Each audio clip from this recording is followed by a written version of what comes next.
नमस्कार, स्वागत है आपका। आप देख रहे हैं इंडिया टीवी। आपके साथ मैं हूं प्राची पाराशर। पाकिस्तान को लेकर भारत की लाइन लेंथ और न्यू नॉर्मल अब बिल्कुल साफ है। अगला मिशन अब पीओके की वापसी। भारत ने दो टूक और बिल्कुल साफ साफ ऐलान कर दिया है कि अब फुल फोकस पीओके पर ही रहेगा। कैसे पीओके की वापसी होगी, क्या एक्शन प्लान होगा और कब उस प्लान को एग्जीक्यूट किया जाएगा, सब कुछ फाइनल है। सही समय क्या होगा ये भारत तय करेगा। बिना किसी लाग लपेट के पीओके को पाकिस्तान के कब्जे से वापस लिया जाएगा। अब ये पाकिस्तान पर निर्भर करेगा कि तरीका वो क्या चुनता है। बातचीत के रास्ते पीओके लौटता है या फिर मिलिट्री ऑपरेशन के जरिए हिंदुस्तान पीओके छीनकर लाने वाला है। भारत के लिए मिशन कोई मुश्किल नहीं है, लेकिन पीओके की भौगोलिक बनावट चुनौती भरी जरूर है। झेलम कॉरिडोर हो, पहाड़ और चट्टानी इलाका हो, नीलम वैली हो, लोपा वैली हो, ये जितनी भी जगह हैं ये जरूर मुश्किलें पैदा करती हैं। ये सब इलाके जो हैं वो एलओसी के आसपास चुनौतियों को बढ़ाते हैं। लेकिन भारत का प्लान अब फाइनल हो चुका है। एक एक रास्तों की मैपिंग हो गई है। कैसे भारत पीओके वापस लेने वाला है, इस पर हम चर्चा करेंगे। लेकिन पहले पूरे पीओके की भौगोलिक स्थिति आज मैं आपको समझाऊंगी, आपको बताऊंगी कि पीओके जिसे लेने के लिए प्रधानमंत्री नरेंद्र मोदी साफ कर चुके हैं कि अब पाकिस्तान से जो भी बात होगी वो बात सिर्फ और सिर्फ पीओके पर होगी, पाक अधिकृत कश्मीर पर होगी। और वहीं विदेश मंत्रालय की तरफ से भी साफ कर दिया गया है कि पाकिस्तान पीओके को खाली करे तो क्या पीओके को वापस लेने का जो वक्त है वो आ चुका है। इन सवालों पर चर्चा करूं। खास मेहमान हमारे साथ हैं major general retired AK Srivastava हमारे साथ हैं स्टूडियो में, एयर कमोडोर AS बहल साहब हमारे साथ हैं स्टूडियो में। तो वहीं पीओके से दो खास मेहमान हमारे साथ जुड़ रहे हैं, अमजद अयूब मिर्जा पीओके एक्टिविस्ट और अहमर मुस्ती खान बलोच एक्टिविस्ट के तौर पर इस वक्त हमारे साथ जुड़ रहे हैं। इसके साथ ही साथ आपको बता दें मेजर जनरल रिटायर्ड यशमोर साहब भी हमारे साथ हैं। तो सबका बहुत बहुत स्वागत है। तो आइए शुरुआत करते हैं और सबसे पहले पीओके क्या है ये आपको समझाते हैं। सबसे पहले आपको ये बताते हैं कि पीओके को लेने के लिए अगर भारत ये कह रहा है कि हम पीओके लेकर रहेंगे तो उसके पीछे क्या क्या वजह काम करेंगी और पीओके कैसा दिखता है। मैप आपको दिखाते हैं। पीओके की अगर बात करें तो दो यहां पर सबसे बड़े रीजन है, एक है मुजफ्फराबाद और एक है गिलगिट बाल्टिस्तान। मुजफ्फराबाद जो है वो 13,297 वर्ग किलोमीटर फैला है, जबकि गिलगिट बाल्टिस्तान की आप बात करेंगे तो ये आपको 64,817 वर्ग किलोमीटर फैला हुआ है। दो बड़े इलाके हैं और इन दोनों बड़े इलाकों को लेने में क्या चुनौती भारत के सामने आएगी वो भी आपको बताएंगे। इसके साथ ही साथ जो पाकिस्तान ने किया है वो पाकिस्तान कैसे पीओके को वापस करेगा, क्योंकि भारत ये लगातार कह रहा है कि पीओके को खाली करे पाकिस्तान। तो क्या बातचीत से पीओके जो है वो मिल जाएगा? क्या पाकिस्तान बातचीत से मान जाएगा कि पीओके खाली करना है? ये अब सबसे बड़ा सवाल है। तो आइए आपके सामने पीओके की स्थिति क्या है ये मैं रख दूं। अपने मेहमानों को भी मैं वॉल पर ही बुला लूंगी, AS बहल साहब और AK श्रीवास्तव साहब, आप दोनों ही आ जाइए। और क्या स्थिति है पीओके की ये जरा आप मेरे दर्शकों को समझाइए कि पीओके दरअसल है क्या, ये इलाका कैसा है और इस इलाके की अगर बात करें तो ये कितना कठिन हो सकता है लेना या कितना आसान है। सबसे पहले सर जी सर मैं समझाता हूँ क्या था। बिल्कुल सर, देखिए ये जम्मू कश्मीर का इलाका और पीओके दो हिस्सों में इसको बांटा गया सर। बिल्कुल, देखो सच्चाई ये है कि जब 22 अक्टूबर 1947 को जो एक प्रकार कबीले थे और रजाकार थे जो पाकिस्तान से, उन्होंने हमला कर दिया था जम्मू एंड कश्मीर की जो एक इंडिपेंडेंट स्टेट थी। और इसके बाद महाराजा हरि सिंह ने भारत से रिक्वेस्ट की थी कि उसको अपने वहाँ पर ट्रूप्स भेजे जाएं। तो बताया गया ये तभी हो सकता है जब भारत जो है वो एक प्रकार इंस्ट्रूमेंट ऑफ एनेक्सेशन साइन कर देगा। और इसी प्रकार से 26 अक्टूबर 1947 को इंस्ट्रूमेंट ऑफ एनेक्सेशन साइन हुआ अनकंडीशनल और उसके बाद वो भारत का हिस्सा बन गया। और 27 अक्टूबर को जो हमारी पहली ट्रुप्स लैंड की एक सिख रेजिमेंट जो कि श्रीनगर में, इस समय तक जब आपको बताओ 22 से लेके 26 तक और 27 की मॉर्निंग तक जो पाकिस्तान के कबीले थे वो काफ़ी नज़दीक आ गए थे, बल्कि पट्टन क्रॉस करके वो श्रीनगर के बहुत नज़दीक थे। तब हमारी जो रेजिमेंट जो सिख रेजिमेंट वहां गई और उसके बाद हमने इसको धकेलना स्टार्ट किया। सर ये पॉइंट जो अभी मैंने हाईलाइट किया, ये तो एलओसी का पार्ट हो गया, वहीं पर सर देख लीजिए, एब्सोल्युटली करेक्ट, ये हो गया एलओसी का पार्ट, है ना। ये हो गई हमारी एलओसी जो 740 किलोमीटर है। ये गिलगिट बाल्टिस्तान है जिसका एक हिस्सा चीन को पाकिस्तान में मैं बताऊंगा आपको, सारा बताऊंगा। जी हाँ। सर बताइए। तो देखो आपको यह समझना पड़ेगा, ये जो जम्मू कश्मीर दिख रहा है ये पूरा इलाका अभी श्रीनगर तक जो हैं वो कबीले आ गए थे। जब फिर हमारी भारत की फौज गई और धीरे धीरे इनको धकेलना स्टार्ट किया, ये जो लाइन ऑफ कंट्रोल आपको नजर आ रही है, ये हम यहां तक हम आ गए थे और उसके बाद हमारे अंदर काबिलियत और क्षमता थी कि हम पूरा का पूरा ये जो इलाका है पीओके का जिसको ये कह रहे हो और गिलगिट बाल्टिस्तान ले सकते थे। मगर ये भी विडंबना है कि उस समय जो भी हमारी गवर्नमेंट थी वो यूनाइटेड नेशन में गई और उसके बाद यहाँ पर रुकना पड़ा।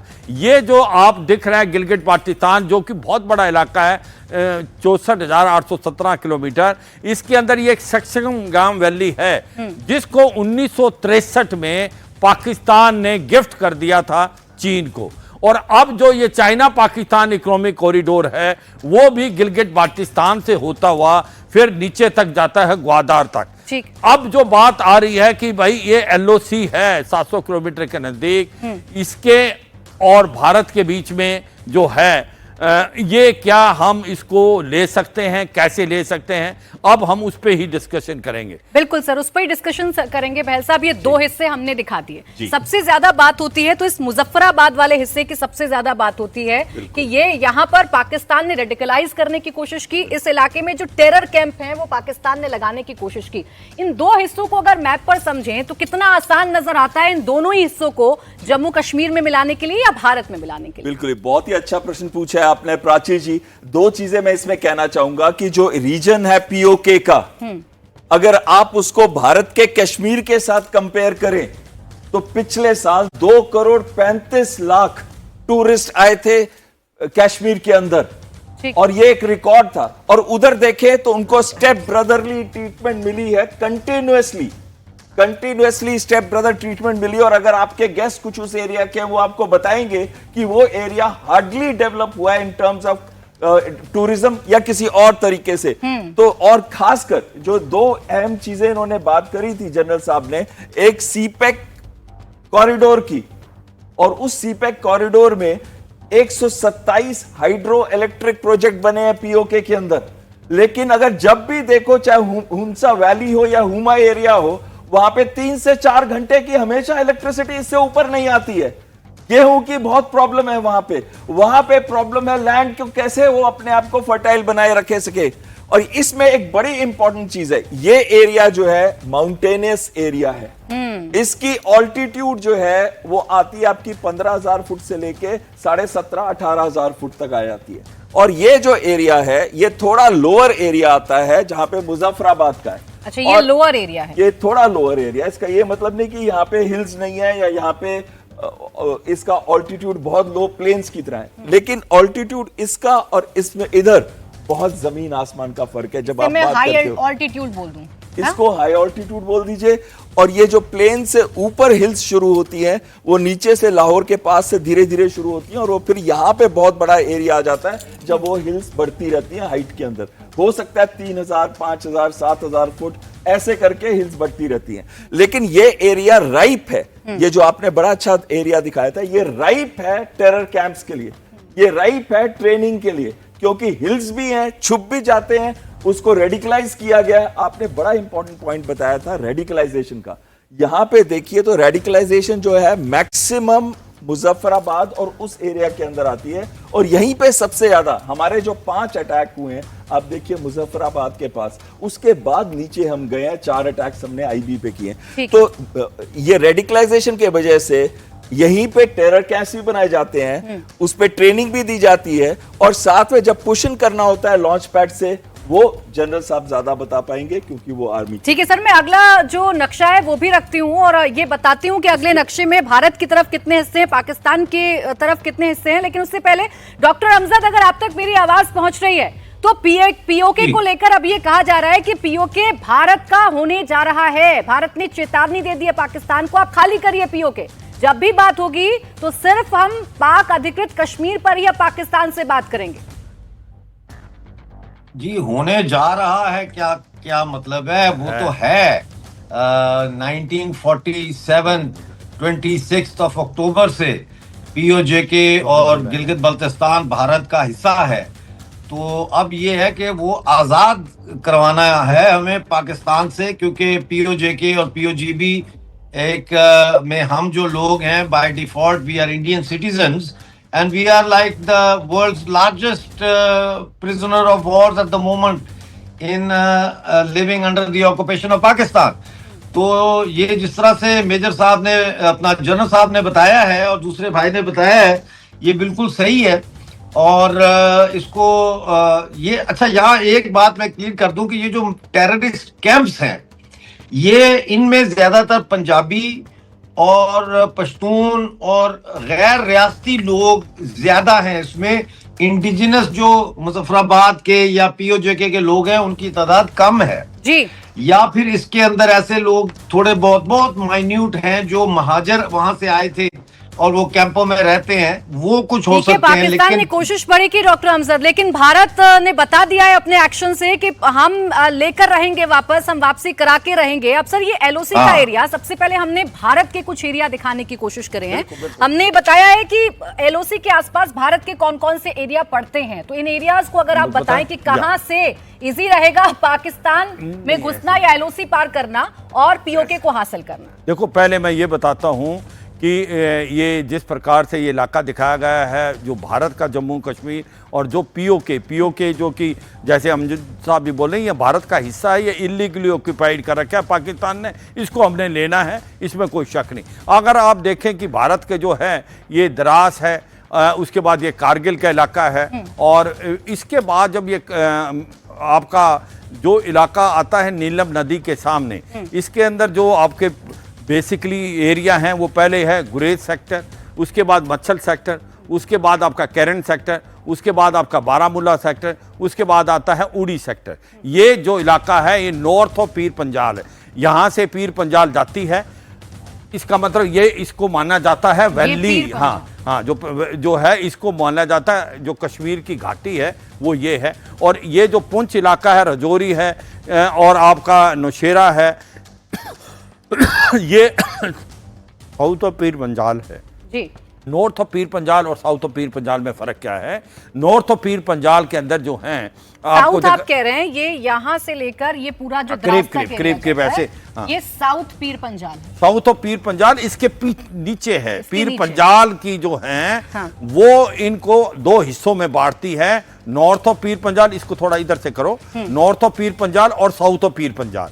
जो नॉर्थ ऑफ पीर पंजाल है उसमें ही कश्मीर घाटी है, और जो कश्मीर घाटी आपको पता है चारों तरफ से पहाड़ है, अंदर वो वैली है, ठीक है। और जो मैंने बताया कि ये अगर आप इसको देखें कि ये जो सेक्टर्स हैं ये जो कर रहे हैं, ये बेकी मच्छल सेक्टर, उसके बाद आपके गुरेज सेक्टर, मच्छल सेक्टर और तंगधार और पुंछ, तंगधार और फिर बारामूला, इस तरीके। और इसी साउथ ऑफ पीर पंजाल आपके पुंछ है, रजौरी है, नौशेरा है। तो ये है, इसको हम ज़्यादा नहीं, क्योंकि ये आप ऑपरेशनल जो आपकी डिटेल नहीं दे सकते, ये करना चाहिए। हम मोटी बात करते हैं कि क्या है ये जो इलाका है, इसके अंदर जो है सुन्नी मिलिटेंट, सुन्नी मुसलमान हैं। और ये जो बात कर रहे थे हम, जो बात करते हैं गिलगित बाल्टिस्तान में, वह शिया पॉपुलेशन है, जैसे हमारी बटालिक और कारगिल में। उनका मेन टाउन जो है स्कार्दू है, जो कारगिल के साथ वो कनेक्ट करना चाहते हैं। जब ये बात आती है आपकी जो पीओके में, आप देखें कि आपकी वहां पर मुजफ्फराबाद, मीरपुर, जांगड़, कोटली, ददनियाल, बाग, पाकिस्तान वाला पुंछ, वहां पर अगर आप देखें, वहां पर लोग सड़कों पे, वो कहते हैं चक्का जाम कर रखा है, उन्होंने शटर डाउन है। वो 2 साल से उनको ना खाने के लिए ये आपको पेंशन मिली है, पेन मिली है, वो लोग कह रहे हैं कि हम भारत में मिलना चाहते हैं। वो बड़े पाकिस्तान की बात कर रहे हैं कि जो पीओके में जो इलाके हैं वहां पर लोगों ने प्रदर्शन करना, ये ज्यादा इंपॉर्टेंट। हम ये कहने की कोशिश कर रहे हैं कि अगर भारत को यह अपना इलाका वापस लेना है जो कि भारत का है, ये इसकी वजह सबसे इंपॉर्टेंट ये होगी कि वहां के वो इलाके आ गए। हाँ देखो, ये आपने जो किया बिल्कुल ठीक, मुजफ्फराबाद, रावलकोट, भिम्बर, सुदानौटी, नीलम, बाग, कोटली, तो ये जो इलाका है यहाँ पर अब तूफान मचा हुआ है, लोग सड़कों पे हैं, वो नहीं रहना चाहते पाकिस्तान के साथ। वो कहते हैं कि हमने चक्का जाम और शटर डाउन, आप समझते, कोई गाड़ी नहीं चलेगी और कोई ट्रेड नहीं चलेगा। वो करके 2 साल से ना वहां पर पे मिली है, पेंशन मिली लोगों को सर ये खाने 8 जिलों में, हाँ, इसी पीओके में, पूरा का पूरा जो पीओके का इलाका है, हाँ। उसके अंदर हालात बहुत खराब हैं। हाँ। और इसीलिए खाने को दाने नहीं, पीने को पानी नहीं। वो कहते हैं आर पार की लड़ाई करनी है, हम भारत के साथ मिलना चाहते हैं। उसकी वजह देखो, वजह क्या है कि मैं यही कहने को थे, जब हम बात करते हैं कि हमने पीओके और गिलगित बाल्टिस्तान लेना है, जैसे डॉक्टर मिर्जा साहब भी बात करते रहते हैं और ये एक प्रकार चप्पे चप्पे को जानते, वहां के लोग जो हैं वो कहते हैं हम भारत में मिलना चाहते हैं। उसकी वजह यह है कि उन्होंने कहा कि पाकिस्तान ने हमको मूर्ख बनाया, हमें सेकंड क्लास सिटीजन माना और भारत वाला जम्मू और कश्मीर बहुत आगे निकल गया। अब वो भारत में मिलना चाहते हैं क्योंकि भारत का हिस्सा है। और आपको यह भी समझना पड़ेगा, ये जो बात आप कर रहे हैं इस इलाके के अंदर 3-4 चीजें बहुत और इंपॉर्टेंट है। हुआ क्या है, पाकिस्तान ने जो ये नीलम नदी है, ये एक मेन नदी है जिसको हम किशन गंगा बोलते हैं, उसको नीलम नदी बोलते हैं ये पीओके में। इसका मुंह मोड़ के, इसको करने जो इसका मुंह मोड़ के इन्होंने पंजाब की तरफ कर दिया है। इसका मतलब जो पानी पीओके को मिलना चाहिए था उसकी बजाय अब वो पंजाब में जाता है। और जो एयर कमोडोर साहब बात कर रहे थे, बहल साहब, कि साहब बिजली वगैरह के भी इनके जो हैं, बिजली मंगला डैम में बढ़ती है, जिसके पहले वो पंजाब में जाती है, फिर वो पीओके में आती है, उसके रेट 5-6 सर इन इलाकों में, चाहे ये मुजफ्फराबाद की बात करूं, रावलकोट की बात करूं, इधर मीरपुर की बात करूं, नीलम, कोटली, बाग है, नीलम, हाँ, इन इलाकों में परेशानी है, लोग सड़कों पर भी आ रहे हैं, जैसे आप बता बहुत अच्छी बात है। हाँ। अब सवाल ये है कि हम लेंगे कैसे? अब भारत कह रहा है खाली कर दो पीओके को, लेकिन क्या बातचीत से पाकिस्तान खाली कर देगा? देखो, वही मैं कह रहा हूं, जब लोग अगेंस्ट हो जाते हैं, तूफान मचता है। बांग्लादेश में भी ऐसा ही हुआ था। आपको इशारा काफी है कि बांग्लादेश में भी कह रहा था बांग्लादेश को कैसे लेगा पाकिस्तान, मगर जब गिरा तो वो बड़ी जल्दी गिरा। इसका मतलब है क्या? सर ये देखिए, अब ये जिस हम झेलम की बात कर रहे हैं कि एक ये नदी जो दोनों पीओके और हमारा जो कश्मीर है उसको कनेक्ट कर रही है, इसके उस पार अगर जाएं तो घने जंगल, पहाड़, ये सब नजर आएंगे। और ये चुनौती भी है हमारी आर्मी के लिए, क्योंकि यहाँ ना कोई एयरबेस है, ना यहाँ कुछ एयरफोर्स कुछ कर सकती है। तो ये होगा कैसे? ये जो मुश्किल मैं दिखा रही हूँ, ये मुजफ्फराबाद जाकर खत्म होती है, जो अनंतनाग श्रीनगर से होती हुई जा रही है। देखो, सच्चाई ये है कि जो नीलम नदी है, इसको भारत में किशन गंगा, और मैंने यहीं ब्रिगेड कमांड की है, वो कोई बात नहीं। अब कैसे लेंगे, ये तो एक आपको जब हुक्म मिलेंगे हम ले सकते हैं। किस तरीके से लड़ाई करेंगे, ये एक ऑपरेशन स्ट्रेटेजी रिक्वायरमेंट है, ये हम डिस्कस नहीं कर सकते। मैं चंद एक बातें इंपॉर्टेंट बता रहा हूं कि वजह क्या है। आज जो तूफान मचा है पीओजेके में, वो लोग आ रहे हैं आपके साथ, वो कहते हैं हम नहीं रहना चाहते। तो जैसे बांग्लादेश के अंदर ये हुआ था, जब वो बांग्लादेश को भी ऐसा सोचते, ईस्ट पाकिस्तान कभी भी पाकिस्तान से नहीं है जुड़ा होता, ऐसा ही कुछ होगा।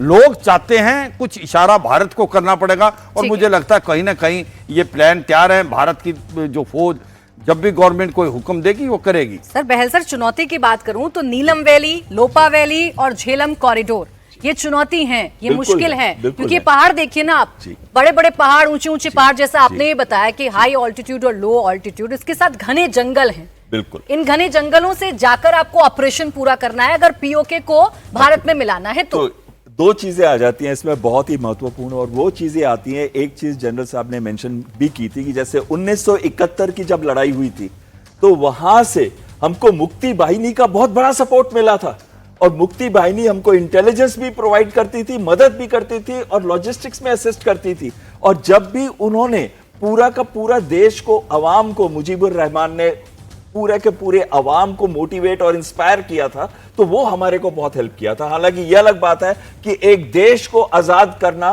2 हफ्ते के अंदर एक एक्सट्रीमली हमारे आर्म्ड फोर्सेस की अचीवमेंट थी। अब दूसरी चीज, यहां पे एक आपने टेरेन देखी, आप बात कर रहे थे टेरेन की, कि यहाँ पे हिल्स भी हैं, माउंटेन्स भी हैं, और आपको जो आर्मी के ऑपरेशंस हैं, हालांकि जनरल साहब ज्यादा अच्छा बता पाएंगे, लेकिन क्योंकि मैं भी आर्मी वॉर कॉलेज में काफी समय बिताया मैंने, तो उनकी चीजें, कई चीजें सीख ली थी और उसमें ये चीजें पता चलती है कि जब भी माउंटेन वॉरफेयर होता है वहां पे मल्टीपल टाइम्स अगर प्लेन में आप फोर्स करते हो, जैसे प्लेन में हम कहते हैं कि फोर्स रिक्वायरमेंट 3:1 होनी चाहिए, जो कि नॉर्मल सभी अमेरिकन की भी यही टैक्टिक्स हैं, सभी की ये टैक्टिक्स हैं। जो हमारी फोर्स रिक्वायरमेंट्स हैं वो मल्टीपल बढ़ जाती हैं जब माउंटेन्स के ऊपर आता है। दूसरी चीज जो एयरफोर्स सपोर्ट देती है, एयरफोर्स को भी सपोर्ट देना मुश्किल हो जाता है क्योंकि टारगेट्स उतने आइडेंटिफाई नहीं सर, आराम से बैठकर बात करते हैं क्योंकि एक लास्ट चीज बोलते बोलते सर अपनी सीट पर बैठ जाते। अच्छा, इसमें कुछ समझाना चाह रहे हैं तो समझा दीजिए। इसी टेरेन में इनका चलता है सीपेक,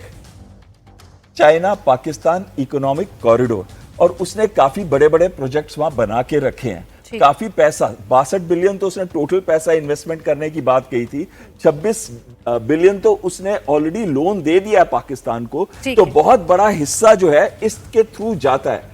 तो अगर जब भी हम पीओके पे करेंगे, अपना हक जताने की कोशिश करेंगे, अगर पीओके के लोग हमारे साथ नहीं है तो सीपेक का मतलब है कि चाइना इसमें जरूर घुसेगा, वो कभी भी नहीं चाहेगा। अब देखिए ना, पीओके के अगर लोगों की बात करें तो हमारे साथ डॉक्टर अमजद भी बैठे हैं, वो तो बड़े बखूबी बता रहे हैं, वो तो बार बार कहते हैं कि हम तो पूरी तरीके से तैयार हैं, जनता तो पूरी तरीके से तैयार है पीओके की, कि हमें भारत में जो है वो वापसी चाहिए, हमें भारत में वापसी चाहिए। लेकिन जिन चुनौतियों का जिक्र हम कर रहे हैं, सीपैक का जो है, सीपैक का सबसे बड़ी पॉइंट ये है, जैसे एयर कमांडो बहल साहब बता रहे, देखो सीपैक एक प्रकार से फ्लैगशिप प्रोजेक्ट है चीन का, बेल्ट रोड इनिशिएटिव का, और उसने 62 बिलियन डॉलर इसमें खर्चा किया है। तो अगर कुछ भी अगर होता है पीओके में और गिलगित बाल्टिस्तान में, तो फिर चीन जो है वो भी रिएक्ट करेगा, ये हमें समझना पड़ेगा।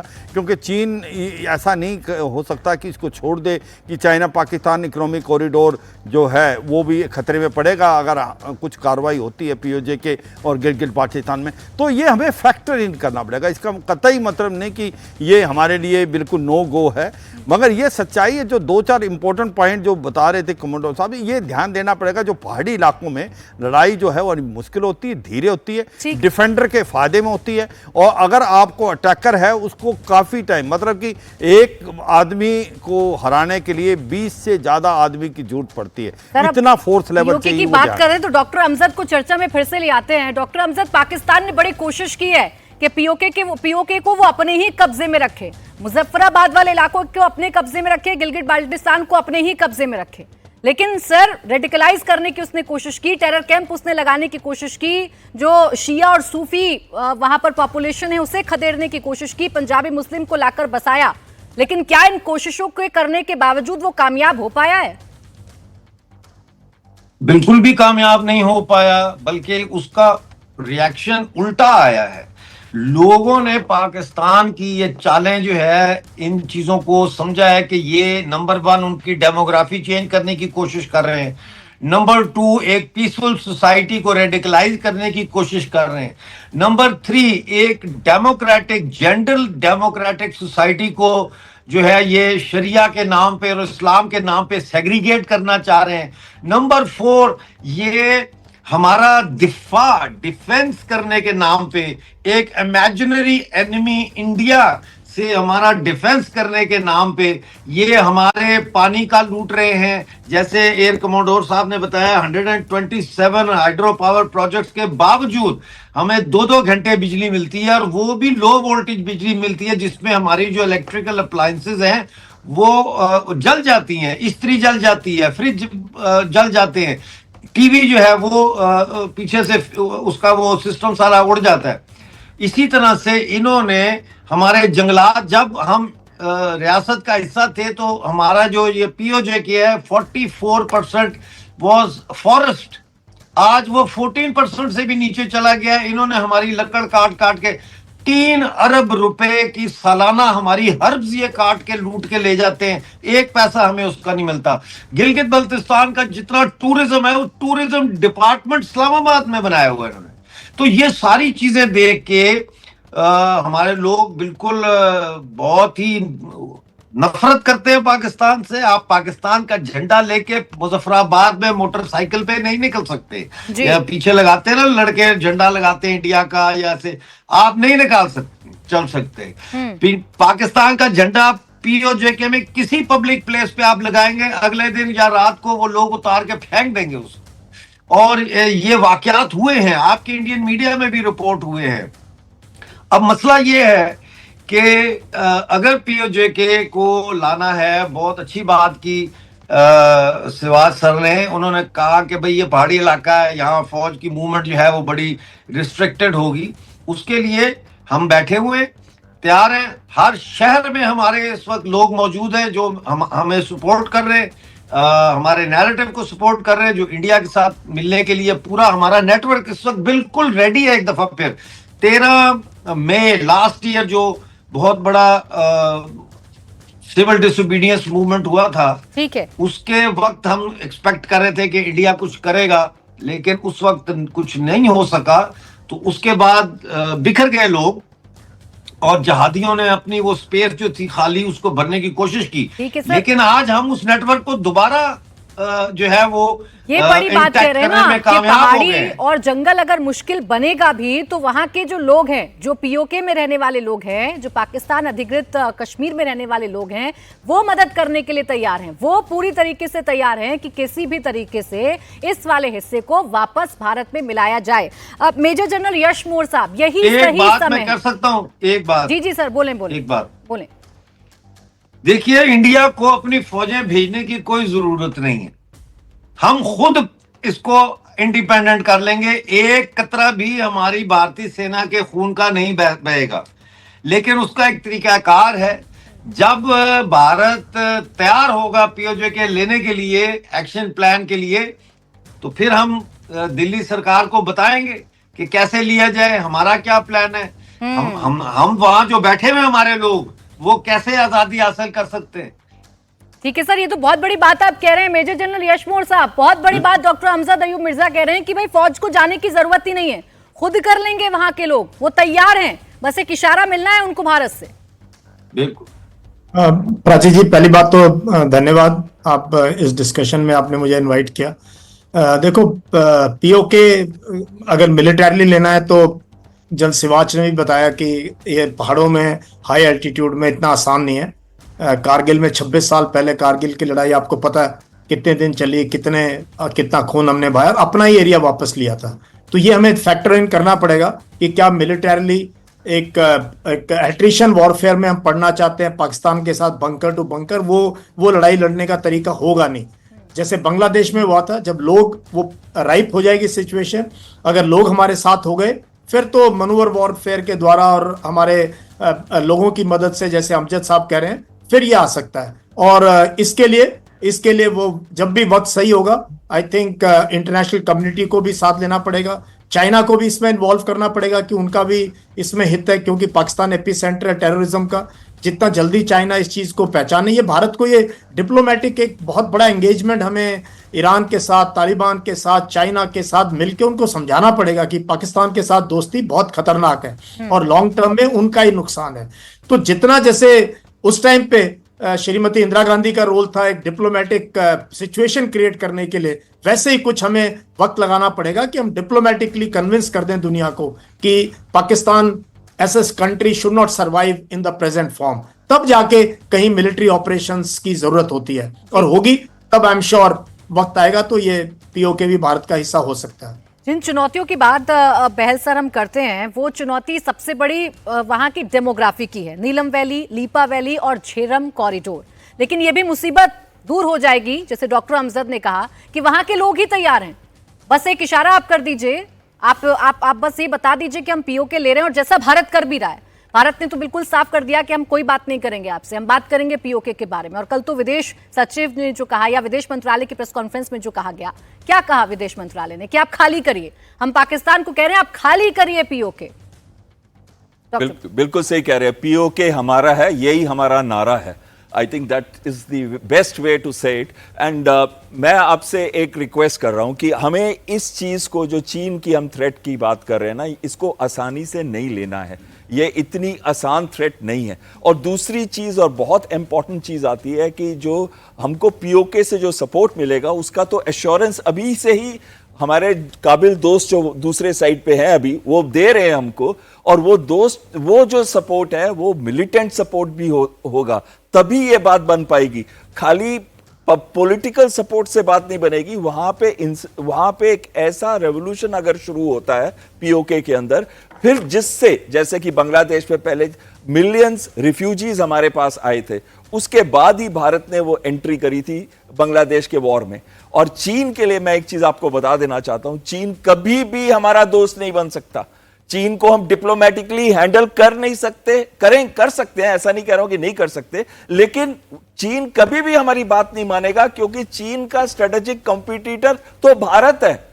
चीन को यह लगता है अगर 2047 में वो वर्ल्ड का ग्लोबल पावर बनना चाहता है तो उसको बस एक ही जगह से थ्रेट है, अमेरिका से तो है ही है, लेकिन अमेरिका की जगह भारत से भी है, क्योंकि भारत बिल्कुल उसके साथ आता है। और कौटिल्य थ्योरी तो यही कहती है, neighbours neighbour is your friend और and neighbour is always hostile to you. तो हमारे दो नेबर है, पाकिस्तान भी हॉस्टाइल है और साथ में चीन भी, और चीन बहुत बड़ी पावर बनने के थ्रेशोल्ड पे है। और चीन ने जो डेवलपमेंट्स इस एरिया में की है और उनका जो वार्म वाटर्स है अरेबियन सी के, जो लिंक वो लेना चाहते हैं इसके साथ ताकि उनका एनर्जी फ्लो चलता रहे, वो कभी भी हमको, और इसी वजह से बलूचिस्तान में इंटेलिजेंस भी जो मिलती है वो चीन से भी मिलती है और चीन से सपोर्ट भी मिलता है। तो चीन कहीं ना कहीं पाकिस्तान को हमेशा प्रॉप अप करके रखेगा ताकि भारत को इस साउथ एशिया के अंदर टाई डाउन करके रखे। तो सर, चाहे बलूचिस्तान हो चाहे वो हमारा पीओके का इलाका हो, चीन तो दखलंदाजी करता है। अब जितने भी मुश्किल एरिया हैं जिनका जिक्र हमने किया, चाहे लीपा वैली, नीलम वैली की बात करें, झेलम कॉरिडोर की बात करें, या बंकर बनाने में मजबूत यहाँ हथियार देने में बड़ा चीन मदद करता है, और बलोच का आपने जिक्र कर दिया, तो अहमद साहब, क्या पाकिस्तान का ये सबसे बुरा वक्त है? घुटनों पर उसे ला दिया भारत ने, और क्या अब उसके खुद में ही टुकड़े टुकड़े हो जाने का वक्त आ गया है? चाहे कितनी भी मदद पाकिस्तान कर ले, चाइना पाकिस्तान की कर ले, चाहे बलोच में कितना भी इंटेलिजेंस वो दे ले। ये देखें, ये जो अंग्रेज की नाजायज औलाद जो पाकिस्तान है, ये विंस्टन चर्चिल, लॉर्ड माउंटबेटन और लॉर्ड जेटलिन का बनाया हुआ, ये कहते हैं कि ममलिकत खुदा दाद, ये तो ममलिकत बरतानिया दाद है। और ये जिन्ना जो मरदूद, ये जिन्ना मरदूद के बारे में आप लोग क्यों नहीं कहते हैं कि इसके फातिमा जिन्ना से किस किस्म के ताल्लुकात थे? ये तो इंतहाई शर्मनाक थी। इसके पूरे लोग या मौजूद हैं शवाहिद वहां पर। इस किस्म के आदमी ने पाकिस्तान बनाया। फिर जो है कराची में एक बहुत अच्छा साहूकार था आपका मारवाड़ी, उसके घर पे जिन्ना ने आके कब्जा कर लिया मोहाटा पैलेस पे। ये बातें आप लोग क्यों, प्लीज आपके मीडिया से मैं रिक्वेस्ट करता हूं कि आप ये बात को आगे बढ़ाएं कि जिन्ना की इंसेस्ट था फातिमा जिन्ना के साथ, इस बात में शर्माए ना। और ये जिन्ना जो है सबसे पहले इंतहाई क्रिमिनल, इसने जो है किसी हिंदू के घर पे, जो सबसे अच्छा घर था कराची का, उस पे इसने आके कब्जा किया। मेरे दादा ने भी अच्छे घर बनाए थे, लेकिन जो मोहाटा पैलेस था वो सब में नंबर 1 घर था। उसमें जिन्ना आके ठहरा भी था पार्टीशन से पहले, और जैसे पार्टीशन हुआ उसने कहा कि ये घर मेरा है। फिर उसी घर में जिन्ना की बहन फातिमा जिन्ना को अयूब खान ने गला दबोच के मार दिया 20 साल के बाद, जुलाई 1967 में। इन बातों को आप प्लीज देखिए। हमारे बलोच लोगों ने आपसे सिर्फ ये अपील की है कि ये जो 93,000 गन्स जो पाकिस्तान के मिलिट्री ने आपको सरेंडर किया थे ढाका में, आप मेहरबानी करके वो गन हमें दे दें 10-10 गोलियों के साथ। डॉक्टर अला नजर ने अभी 2 दिन पहले आपसे अपील की, कहा कि ये आसिम मुनीर कह रहे हैं कि हमें इंडिया की सपोर्ट है। उन्होंने कहा कि अगर हमें इंडिया की सपोर्ट होती तो ये पाकिस्तान का फौज जो है लाइन ऑफ कंट्रोल पे नहीं होता, वो हम दालबंदेन में होता, वो तुरबत में होता, वो पंजगूर में होता। भाई देखें, आप ये जो है ये कह रहे हैं आजाद कश्मीर, ये कहते हैं, ये जो इन्होंने ऑक्यूपाई किया हुआ उसको आजाद कश्मीर कहते हैं। ये आजाद कश्मीर इसीलिए कहते हैं कि वो उस यूनिवर्सिटी से आजाद है, वो अस्पताल से आजाद है। आपके कश्मीर और इनके कश्मीर में क्या कंपैरिजन है? ये पाकिस्तान जाली नाम है इसका, ये तो डिक्शनरी में भी मौजूद नहीं था, जबकि भारत, हिंदुस्तान, ये तारीखी दुनिया के बेहतरीन तहजीब है। ये जनरल को आप देख लें, इसका ताल्लुक जालंधर से था, इसके बाप दादा की कब्रें जालंधर में है और ये जालंधर से नफरत करता है। अहमद शरीफ को देख लें, इनकी बाप दादा की कब्रें अमृतसर में था और ये अमृतसर से नफरत करते हैं। इनका मुझे थोड़ा अफसोस होता है कि आप लोगों ने थोड़ी जल्दबाजी में जो है सीज फायर किया। इनके साथ सीज फायर नहीं होना चाहिए। ये जिहादी हैं, इनका ये ख्याल है कि ये सुपीरियर है, इनका ये ख्याल है कि इनका कल्चर सुपीरियर, आइडियोलॉजी सबसे सबसे दुनिया में गंदा तरीन आइडियोलॉजी आसिम मुनीर का है। इसको इसको मोचड़े लगने चाहिए। हम लोगों के पास हम तैयार हैं, हम इनसे लड़ रहे हैं। हमारे पास इतने ज्यादा वसाइल नहीं है, लेकिन फिर भी हम इनका मुकाबला कर रहे हैं और हमने फैसला किया हुआ है कि अगर ये हमारे जमीन में आएंगे, हम इनको इनके जन्नत भेजेंगे। जाएं अपने हुरों के साथ मजे करें। अब मेजर जनरल सिवाज साहब, दोनों आवाजें आपने सुन ली, आपने पीओके की बात भी सुन ली, आपने बलोच की भी बात सुन ली। अब कुछ ज्यादा करने के लिए है या कुछ ज्यादा मेहनत करने की जरूरत पड़ेगी भारत को? देखो, सच्चाई है प्राची, अभी मल्टी प्रोंग स्ट्रेटजी से चलना पड़ेगा। और ये सच्चाई है कि यही नहीं, पहले आप देखें तहरीक-ए-तालिबान पाकिस्तान जैसे खैबर पख्तूनख्वा के अंदर बहुत सक्रिय हो रहा है। पश्तून जो हैं, ऐसा लगता है कि दोनों इकट्ठे होना चाहते हैं। अफ़गानिस्तान में शरिया लॉ, मुझे लगता है वहाँ पर भी एक प्रकार पाकिस्तान की फ़ौज मार खा रही है। और जैसे बलूचिस्तान में बताया, बलूचिस्तान में तो ऐसी हालात हैं कि आने वाले कुछ एक चंद दिनों में बलूचिस्तान का आज़ाद होना पक्का है। उसकी वजह है, देखो बलूचिस्तान में क्या हुआ, आपने देखे मौलाना फजल रहमान ने बोला था असेंबली में भी, जो उसके 8 डिस्ट्रिक्ट हैं उसमें से 5 ऐसे डिस्ट्रिक्ट हैं ना तो वहाँ पुलिस है ना आर्मी है। और अब जब से भारत के रिलेशनशिप पाकिस्तान के साथ लड़ाई के हो गए हैं और हमारा ऑपरेशन सिंदूर हुआ है, तो उनके जो ट्रुप्स थे बलूचिस्तान से और खैबर पख्तूनख्वा से, उन्होंने ईस्टर्न बॉर्डर पे ले आया है। तो ये एक बहुत सुनहरा मौका है BLA का कि अब ऑल आउट स्ट्रेटजी से हमला करें और अब बलूचिस्तान को अलग कर लें। और मुझे लगता है ये आने वाले टाइम में होगा। और ये सच्चाई है कि आज पाकिस्तान की फौज वहाँ से भाग रही है, डिजर्शन हो रही है, ऑफिसर्स भी रिजाइन कर चुके हैं आज की तारीख में, ये सुनने में आया है पाकिस्तान में। अब बात आती है कि POK, देखो POK और गिलगित बाल्टिस्तान का ये सच्चाई है कि हम चीन का तो एंगल लेना पड़ेगा, क्योंकि चीन का इकोनॉमिक जो इंटरेस्ट है CPEC में, कैसे उसको मनाएं, कैसे करें, ये एक प्रकार से $1 मिलियन क्वेश्चन है। मगर ये सच्चाई है, आज जितना POK और गिलगित बाल्टिस्तान में आवाज आज उठ रही है, ये पहले नहीं उठी थी। आज आपका जो पूरे लोग हैं वो चाहते हैं भारत में मिलना। वहां पर ये कहते हैं ना, अभी जो कहावत है 2-3, वो ये भी कहते हैं पाकिस्तानी फौजियों को देख के, कहता है इन्होंने आज तक कोई इलेक्शन हारा नहीं, जंग कोई जीता नहीं, ये जो वर्दी है इसके पीछे दहशतगर्दी है। तो ये सच्चाई है कि पाकिस्तान आज POK और गिलगित बाल्टिस्तान में बहुत कमजोर है। वहां पर लोग सड़कों पे इसका फायदा उठाना चाहिए। मैं यही कहूंगा प्राची, इसका फायदा उठाओ। इन 3 दिनों में बता दिया ना हमने तो कि पाकिस्तान कोई जंग जीतने के लायक है नहीं। 3 दिन में घुटनों पर ला दिया डॉक्टर अमजद। अब देखिए, पाकिस्तान से बहुत सारी आवाजें हैं, पाकिस्तान के बहुत सारे लोग कह रहे हैं कि झूठ बोलता है पाकिस्तान। फेस सेविंग के लिए क्या क्या करना पड़ रहा है डॉक्टर अमजद, चाहे मुनीर हो चाहे उनकी पूरी की पूरी सरकार हो, और ये POK पर कब्जा करे बैठे हैं। अब इनको खाली करने का वक्त आ गया है। देखिए, इस वक्त सिर्फ यहाँ जो पैनल पे लोग बैठे हैं वो ये प्रोग्राम नहीं देख रहे या सुन रहे बातें एक दूसरे की। इस वक्त जितने लोग भी भारत में इस चैनल को देख रहे हैं वो हमारी बातें सुन रहे हैं और वो हमारी बेचैनी और हमारी घबराहट को देख रहे हैं, हमारी एंजाइटी को फील कर रहे हैं कि जो रोल इस वक्त प्ले करना चाहिए या नहीं करना चाहिए इंडिया को, वो प्ले कर रहा है या वो नहीं कर रहा। बलूचिस्तान से हमारे मोहतरम साथी भी बैठे हैं, इधर मैं बैठा हूं। दोनों पाकिस्तान का कब्जा है, दोनों पर पाकिस्तान की बर्बरियत हो रही है। हम दोनों एक दूसरे के लिए बोलते हैं क्योंकि बलूचिस्तान और POK ये दोनों उस ग्रैंड प्लान के तहत पाकिस्तान के कब्जे में लाए गए, जो अंग्रेजों ने प्लान बनाया था कि बलूचिस्तान को कब्जा करके पाकिस्तान के हवाले किया जाए ताकि इसकी जो मादनियात, गैस और कॉपर, सोने से ये अपनी इकोनॉमी चला सकें और जो डीप पोर्ट है, सी पोर्ट, वो गवादर की, वो भी इनके हिस्से में आ जाए। और दूसरी तरफ POK को काट के इन्होंने भारत का जो सोवियत यूनियन का रास्ता था वो ब्लॉक किया।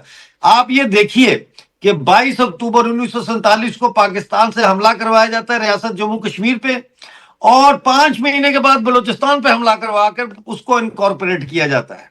तो ये हमें सुन ले बात, हम बलूचिस्तान और कश्मीर को एक ही छुरी से काटा गया और एक ही कसाई था जिसके हाथ में वो छुरी थी। इसलिए हमारी और बलोच की जो लड़ाई है आजादी की, वो हमारी मुश्तरका लड़ाई है।